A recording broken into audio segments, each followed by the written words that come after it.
Rain stitched the silence, drop by drop, across the steel rails of the empty platform. A train hissed to a halt. A soldier stepped down, boots wet, heart full.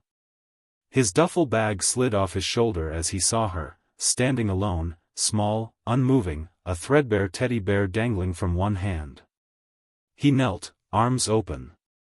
"Emily," he breathed. She didn't run. Didn't smile.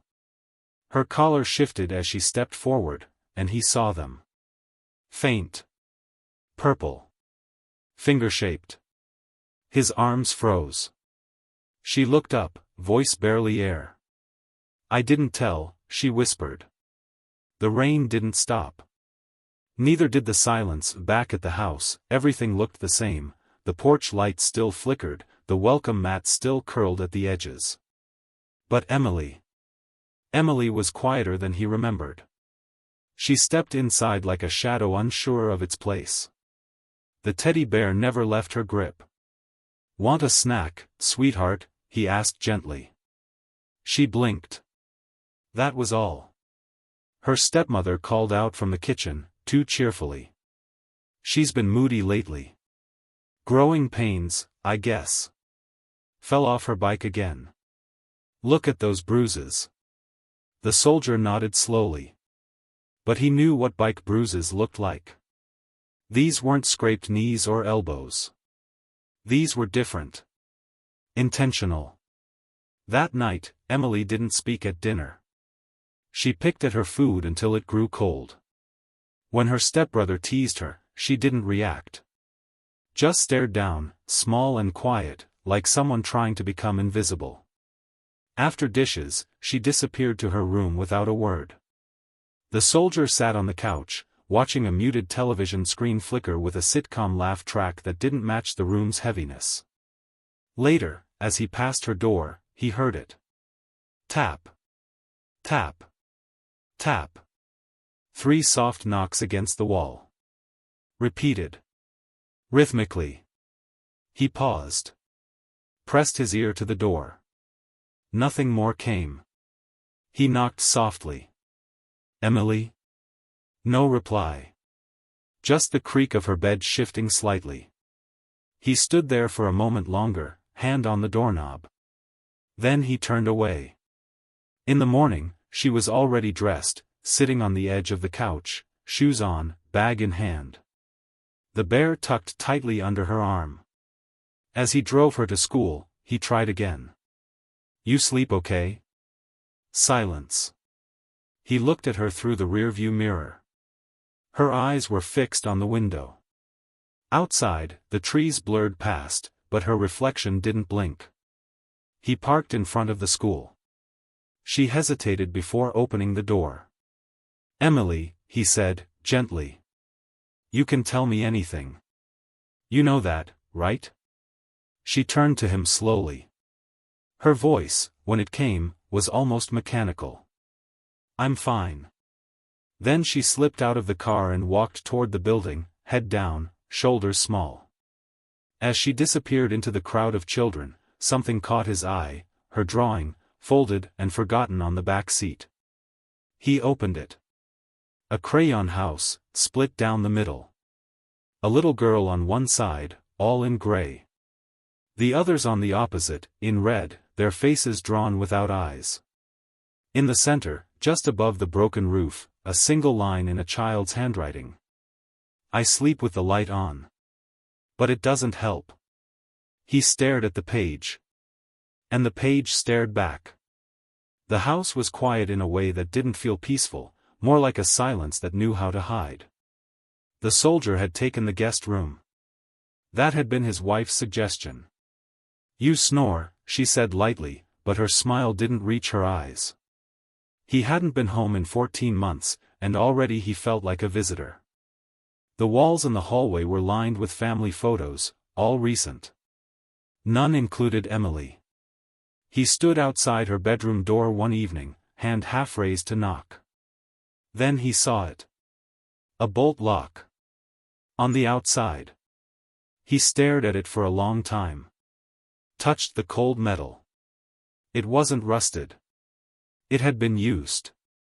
That night, he walked past her room again. 3 taps from within. Soft. Spaced apart. Familiar. He tapped once in return. Silence. The next day, while everyone was out, he searched her room, not recklessly, just carefully. Like someone picking through the aftermath of something broken. Under the bed, nothing. Drawers, empty.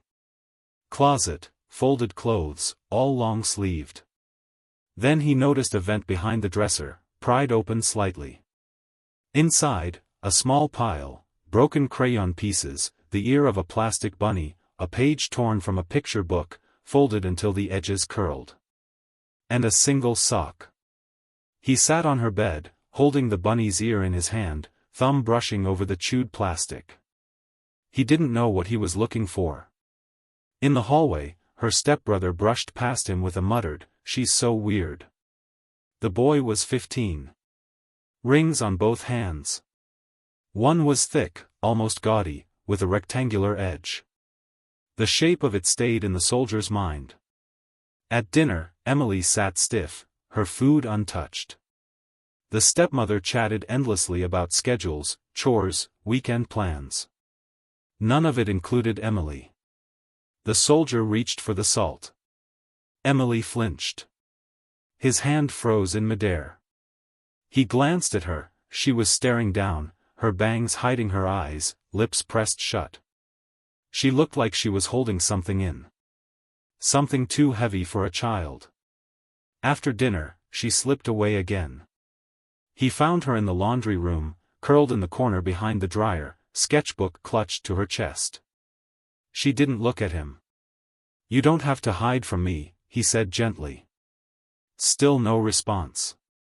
He lowered himself to the floor, sitting near her, not touching, not asking. After a moment, she slid the sketchbook toward him. On the page, a stick figure with bruises on its neck. Another figure beside it, faceless, with a heavy ring. A red crayon had been dragged across the drawing. Over. And over. At the bottom, in shaky letters. 2 rooms. 1 house. No safe side. He closed the book slowly, hands trembling. Outside, the porch light flickered again. Inside, nothing flickered. Nothing warned. The school smelled like old paper and pencil shavings, the kind of place that tried to feel safe. He hadn't told anyone he was coming. Just walked in, uniform sharp, eyes hollow, heart a knot of knowing. "Emily's father?" the receptionist asked. Her tone was too cautious. Like she already knew something wasn't right. They brought him to room 204. The classroom was quiet, students at recess. The walls were lined with artwork, clouds, houses, stick families. He scanned them all. None signed Emily. Her teacher, Ms. Rowan, was mid-30s. Thin voice. Worry tucked beneath her smile. "She doesn't talk much," she said after he introduced himself. "Not since before Christmas." That was 4 months ago.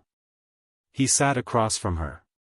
She folded her hands carefully, then slid a folded slip of paper across the desk. It was soft from being handled too many times. "She gave me this," the teacher said. "First week of January." He opened it.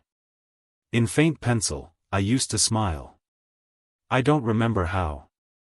No name. Just that sentence. Folded 8 times." She left it in the class suggestion box, Ms. Rowan continued. "I didn't know if it meant something more. But, she flinches when people speak loudly. And she hates being touched." He tried to steady his voice. "Has she said anything? About home?" "No. But she watches the clock. Gets nervous near pickup time. Sometimes asks to stay late." She pulled out a journal, class assignment book. Every other student had entries: "I saw a dog, my mom made cookies, we learned fractions." Emily's pages were mostly blank. Except one. A scribbled sentence, dark and shaky. I don't belong here.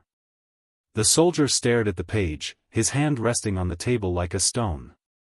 Something inside him was unraveling, a thread pulled too hard, too fast. She's bright, Ms. Rowan said softly. Careful. Watches everything. And, she draws. She handed him a folder. Page after page of drawings. All in gray. Small figures in windows. Rooms with no doors. People with red mouths, shouting in silence. On the final page, a single figure standing on a platform in the rain. No face. Just the outline of a teddy bear in its hand. He felt something sting the back of his throat. She waits for someone, the teacher added. Every day. Quietly. Like she's not sure he's ever really coming. The soldier stood, folder in hand. Outside, recess had ended. Children filed back in, laughter echoing through the hallway. He waited, and then he saw her, last in line, slow, shoulders sloped. She looked up. For a second, their eyes met. He smiled. She didn't. The house was too clean. Smelled like bleach and lavender, the kind of clean that tries to erase things. She was in the kitchen, humming. The stepmother. Her back to him. Stirring something in a silver pot like nothing had ever gone wrong. He stood in the doorway, folder from the school under his arm. She's scared of you, he said softly. She turned, spoon still in hand. Excuse me? Emily, he said, stepping forward. She flinches when you speak. She hides drawings in vents. There's a lock on her door. The spoon clinked against the counter. A beat passed. You've been back, what, a few weeks, she said, voice tight, smile still painted on.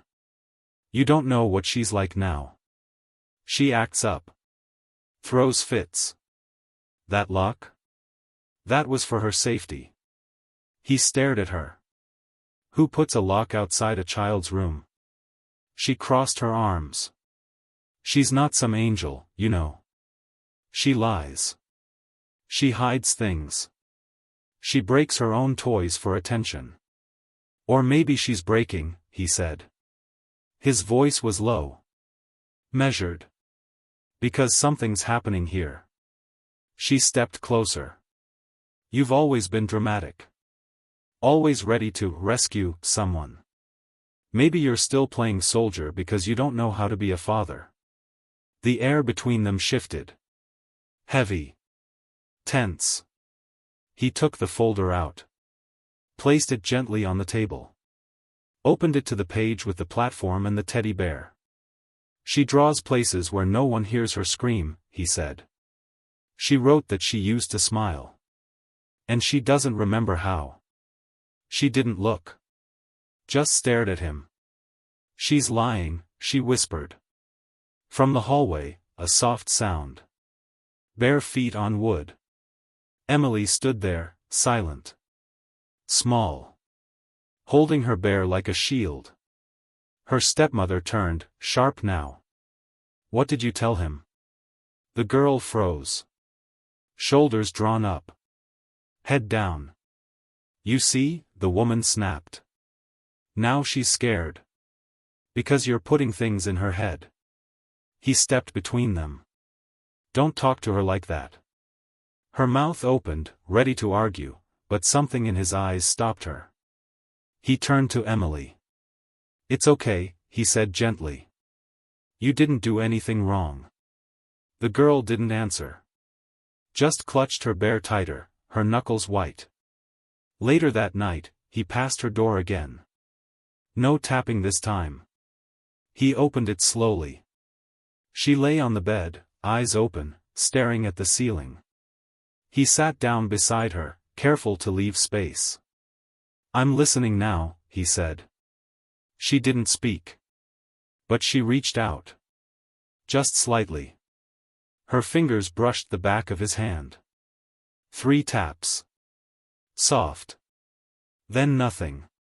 Morning light crept across the kitchen floor like a quiet warning. The house was still. But the silence didn't rest, it waited. He poured coffee with hands that wouldn't stop trembling. Emily walked in, already dressed for school. Long sleeves. Again. Always long sleeves. He knelt beside her. It's warm today. Don't you want something lighter? She looked away. I like this one. He nodded, didn't push. Instead, he helped her tie her shoes. As he bent, the cuff of her sleeve slipped. There, on her wrist, yellow, fading into purple. A half-ring bruise. He froze. Emily, he whispered, did someone grab you? She pulled her sleeve down fast, eyes wide. I said I fell. Please don't ask again. He sat still, heart pounding. What happens if I do? She didn't answer. That night, after everyone slept, he pulled out his old laptop. Scrolled through the photos he'd taken during deployment, the ones Emily's stepmother had emailed while he was away. He clicked through them carefully, one by one. There she was on the porch last fall. Her left arm hidden under a jacket. The next photo, her birthday. Long sleeves again. The corner of a bruise visible near her neck. It wasn't new. This had been happening long before he came home. He stared at the screen, the cursor blinking like a ticking clock. The next day, the stepbrother came home late. His hands stuffed in his pockets. The rectangular ring on his finger glinted beneath the hallway light. The same shape he'd seen before. At dinner, the boy reached across Emily's plate, fast and sudden. She flinched, hard, fork clattering to the floor. The soldier's jaw tightened. His grip on the table left fingerprints in the wood grain. Watch it, he said quietly. The boy rolled his eyes. It's not my fault she's scared of everything. After dinner, Emily retreated to her room. He followed, knocked once. No answer. He opened the door. She was under the desk, curled into herself. Arms over her head. He knelt beside her, gently placing a blanket around her shoulders. I see you, he said. Even when no one else does. She turned slightly, just enough for him to glimpse her face. I didn't mean to make him mad, she whispered. His chest ached. It's not your fault. She shook her head, a single tear slipping down. I tried to tell Mom once. She said I was making it up. He didn't speak. Couldn't. She reached into her pocket. Handed him a crumpled piece of paper. A drawing of a closet. Inside it, a small figure, knees hugged tight, with lines around her mouth, silent screams. On the back, written in tiny, uneven letters. He doesn't knock. The soldier folded the paper, gently. Carefully. And he didn't sleep that night. It started with the tapping. 3 soft knocks on the wall, just past midnight. He followed the sound through the hallway, slow and barefoot, until he stood outside her room. The door creaked open with a soft groan. She was awake, sitting cross-legged on the floor, blanket wrapped around her like armor. Emily looked up at him, face pale in the moonlight. I want to show you something, she said, barely above a whisper. She patted across the room to the corner, where the rug didn't quite meet the baseboard. She pulled it back, exposing a loose floorboard. Her fingers found the crack, and with effort, she lifted it. Beneath, a hollow space. He knelt beside her, heart tight. Inside the void were quiet things, small, forgotten, hidden with care. A flashlight, scratched and dull. A photo, curled and faded. A crumpled letter. A string bracelet made from red yarn. She handed him the photo first. It was old, her, as a toddler, sitting on a woman's lap. The woman wasn't his wife. My real mom, she said softly. She used to sing when it rained. He touched the edge of the picture, thumb tracing the soft face he never got to meet. Then the letter, smudged, written in uneven pen strokes. If I can't keep her safe, please protect her. She's the light in dark rooms. It was signed with a simple heart and the name Rachel. His breath caught. Emily reached for the flashlight, turned it on. It flickers sometimes, she said. But I use it when it gets bad. The light blinked, dim, then steady, casting long shadows on the walls. She told me, Emily whispered, eyes fixed on the glow, if I keep a light close, the dark can't win. The soldier felt something break inside him. Quietly. Like a dam giving way beneath the weight of too much silence. He sat there, next to her, in the stillness. No rush. No words. Then, slowly, she leaned into his side. Just a little. Just enough. He wrapped an arm around her. Not tight, just there. Steady. She rested her head on his shoulder. When did the bruises start? He asked gently. She didn't answer. But she didn't pull away. The flashlight flickered again, then held. Later, after she'd fallen asleep in his lap, he placed the letter carefully in his pocket. He replaced the floorboard, slowly, pressing it back into place like sealing a wound. But the wound was open now. And he wasn't going to look away again. Not ever. The lawyer's office smelled like old carpet and paper. A ticking wall clock filled the silence between questions no one wanted to ask. The soldier sat with the letter from Emily's mother folded in his breast pocket, a dull ache building in his chest. Across the desk, his friend, Daniel, flipped through a thick file. You never saw these? Daniel asked, holding up the custody documents. The soldier shook his head. I was overseas. My signature's not even on half of those. Daniel frowned. She filed emergency custody during your deployment. Claimed you couldn't be reached. Medical affidavits. School recommendations. Even a psychologist's note, unsigned. He blinked. I sent letters. Dozens. Toys. I tried to call. Daniel nodded. And none of it reached Emily. A pause.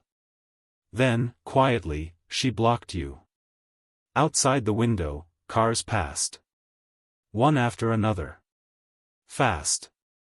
Forgettable. Inside, time slowed. She didn't just win custody, Daniel continued. She erased you. The soldier leaned back, eyes fixed on the ceiling. A line from the letter echoed, if I can't keep her safe. She couldn't. Now it was his turn. When he got home that evening, Emily was sitting on the stairs. Drawing. Her bear next to her, its ear now stitched with red thread.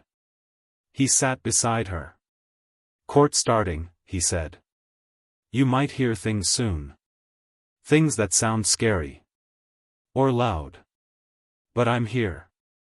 She nodded, eyes still on her sketchpad. Will I have to leave? She asked. His breath caught. No. Not if I can help it. She turned the drawing toward him. A figure standing between two others, one tall and angry, the other blurred out completely. In the middle, a child holding a flashlight. He touched the edge of the paper, fingers slow. Is that me? She nodded. And then, quietly, I heard them once. The lawyers. They said I was too quiet to be believed. He looked at her, really looked. You don't have to be loud to be right. Her eyes met his, just for a second. That night, she slept in his room. Curled under the blanket, flashlight in hand. He sat at the table, organizing documents. Photos. Letters. Drawing after drawing. Patterns. Weekends. Bruises. School reports. Late pickups. Avoided questions. He wrote everything down. When he finally laid his head on the pillow, she stirred. "Daddy?" He turned. "If they ask me, what should I say?" He paused. "Then, say the truth. Even if it shakes." She held his hand under the blanket.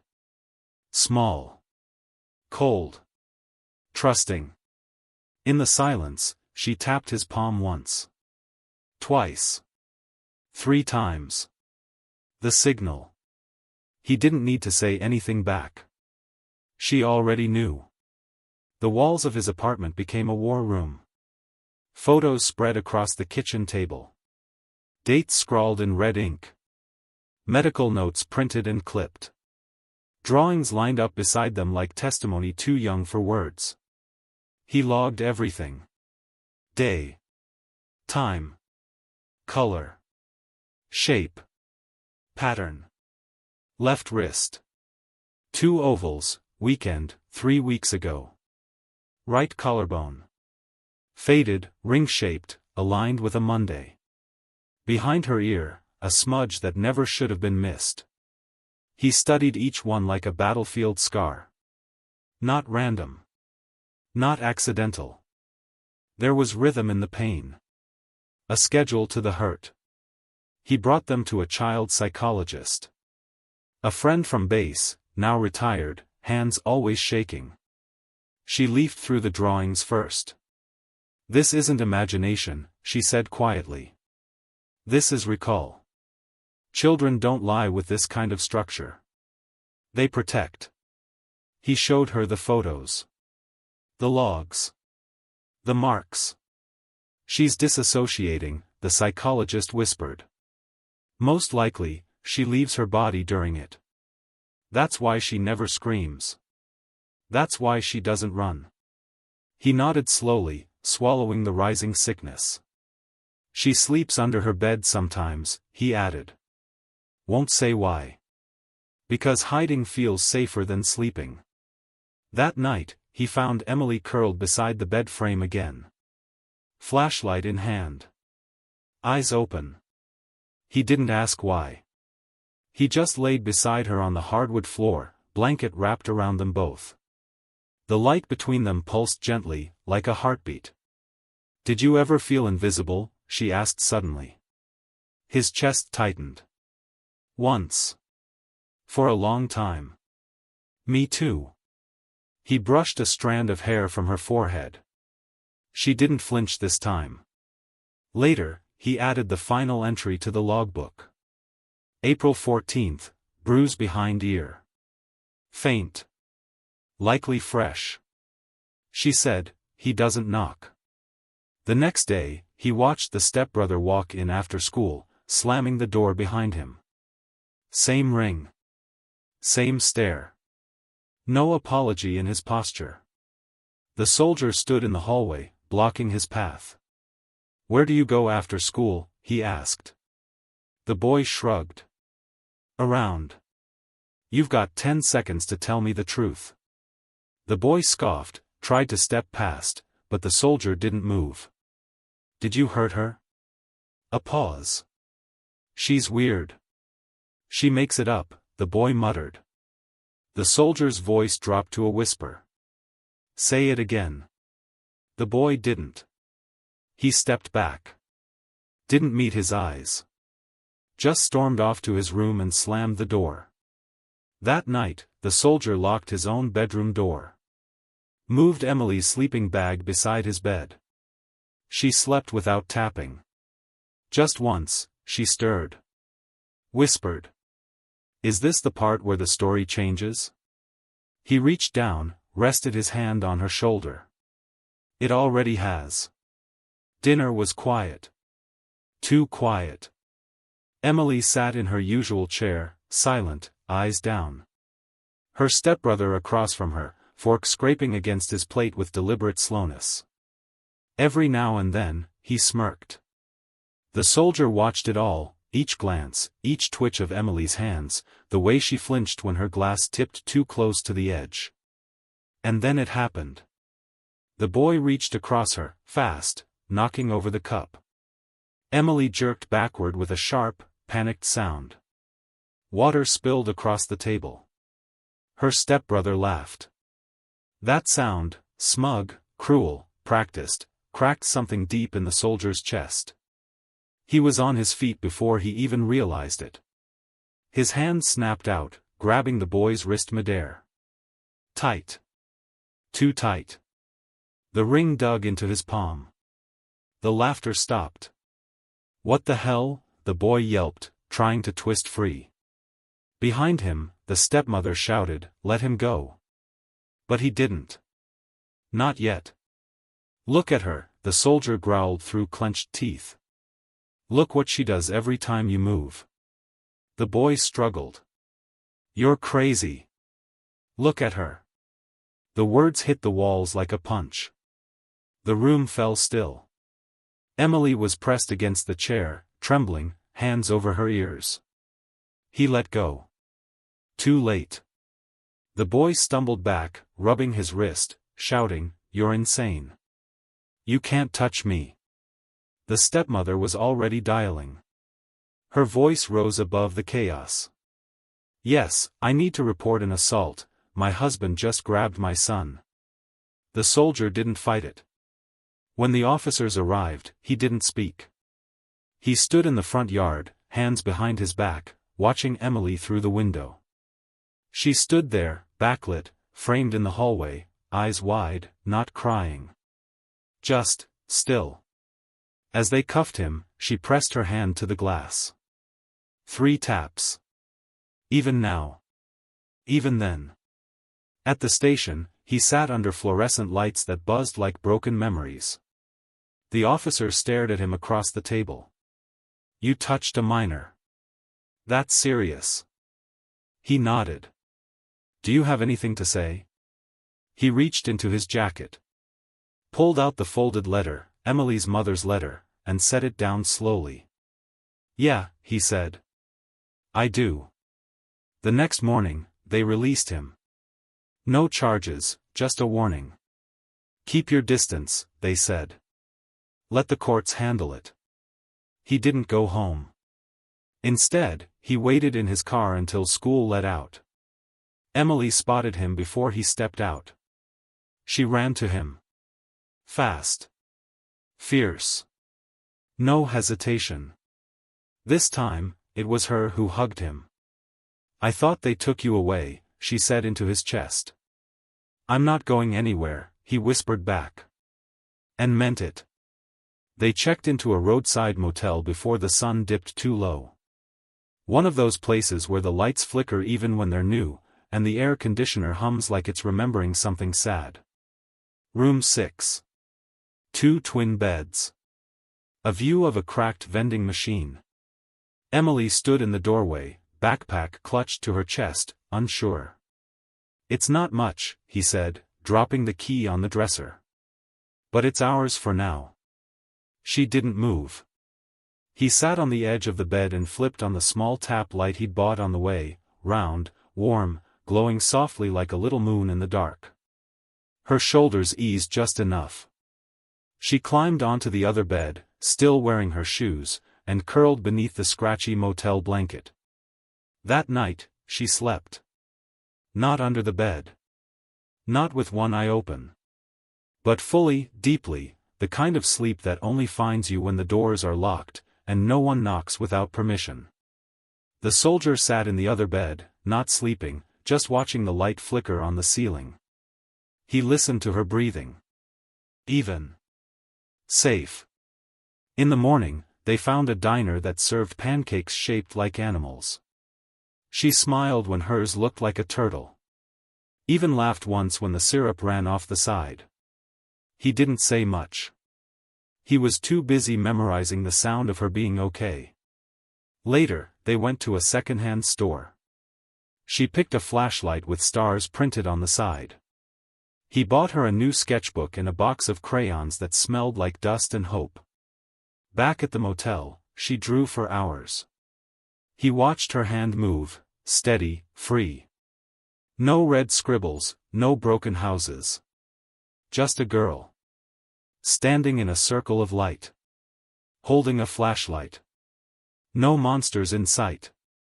They started a new ritual that night. He'd tell a story, always with a quiet ending, always with someone finding their way home. She'd click the tap light 3 times at the end, like a seal. 1, 2, 3. Safe. Sometimes, she whispered a word or two.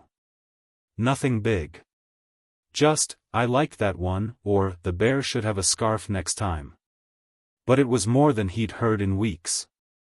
In the silence between their stories, something softened. He realized then, the motel wasn't the safe place. She was. Her bravery.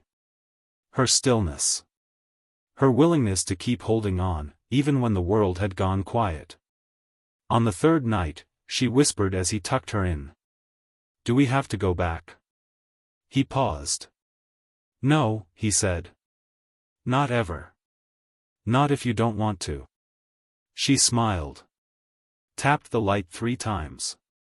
And for the first time, he turned it off, without fear. The courtroom didn't feel like justice. It felt cold. Echoing. Too many empty chairs and too much fluorescent light that made everything look washed out, including truth. Emily sat beside him, feet dangling from the padded bench, sketchbook in her lap, crayons aligned in color order. Red was missing. She never used red anymore. The judge entered. Wooden gavel. No nonsense. Custody review. Protective petition filed. Case 4217. No one looked at Emily. But he did. Her hand gripped his coat sleeve. Tighter with every name mentioned. Every date. Every bruise logged and read aloud. They brought in a psychologist. The same one who studied her drawings. She drew closets, vents, locked doors, the expert said. This wasn't imagination. This was survival. He looked down, Emily was drawing again. Slowly. Carefully. A bear. A flashlight. A tiny door with light under it. The stepmother sat across the room, jaw clenched. The stepbrother next to her, his face a wall. They said nothing. Until the recording played. The one Emily whispered about. Recorded by her doctor when she repeated what she heard. Just don't let her talk. We can say she's emotional. The courtroom shifted. Subtle. Uneasy. The soldier's breath hitched. Then came the drawings. Exhibit B. Each laid gently on the witness stand, like broken windows turned evidence. No one asked her to explain them. They didn't need to. In one, a small figure sat under a bed. Another showed a hand reaching through a locked door. But the one that held the room, the one that made even the bailiff look away, was a stick figure standing alone in the rain. 3 bruises on the neck. Eyes drawn with tiny, shaking excess. The judge adjusted her glasses. Emily, she asked softly, would you like to speak? Emily shook her head. She slid the final drawing forward. A picture of her and the soldier. Side by side. Hands clasped. No bruises. A sun rising in the background, golden yellow and hopeful. No red. Silence held the room for a full 5 seconds. The judge leaned forward. I believe that's enough. Verdict, full custody awarded to the father. Emergency protective order made permanent. Visitation suspended indefinitely. The gavel fell. It was done. Outside the courtroom, reporters waited. He held Emily's hand tighter. A woman asked, Sir, what do you hope this changes? He looked down at Emily, who looked up at the sky, soft gray, but clearing. I hope she never learns to flinch again, he said. No more words. She tugged gently at his coat. Can we go home now? He nodded. And they walked past the cameras, through the doors, and into the sound of their own footsteps, quiet, steady, free. The new apartment smelled like fresh paint and lemon soap. Second floor. 2 small rooms. 1 long hallway that echoed softly when Emily ran barefoot through it. They had no furniture for the first few days. Just a mattress on the floor and sunlight spilling through the windows like forgiveness.